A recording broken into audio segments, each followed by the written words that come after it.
النهارده كان الحكم بالإعدام بعد الجلسة اللي هي الماضية لما هيئة المحكمة أحالت المتهم لفضيلة المفتي. النهارده وردوا تقرير وتم الحكم النهارده النهائي بالإعدام. طبعا هننتظر خلال 60 يوم هنشوف النيابة العامة هتعرض الأمر على محكمة النقض إذا لم يكون المتهم بإحضار محامي ليه بنقض الحكم.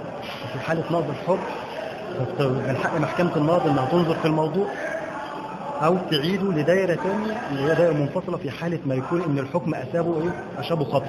أما إذا لو اطمأنت محكمة النقض لحيثيات الحكم وأسبابه ورأت إن الحكم مطابق للواقع وللحقيقة فبالتالي بتأيد حكم الإعدام، وبالتالي بيفطر به السيد اللواء مساعد وزير الداخلية لمصلحة السجون لتحديد موعد معين. هذا الموعد يكون من خلاله يتم تحديد يوم لتنفيذ الحكم بالإعدام على المتهم بعد إعلام أهل المتهم ومحامي المتهم بموعد تحديد الحكم بالإعدام وحضور الساعة.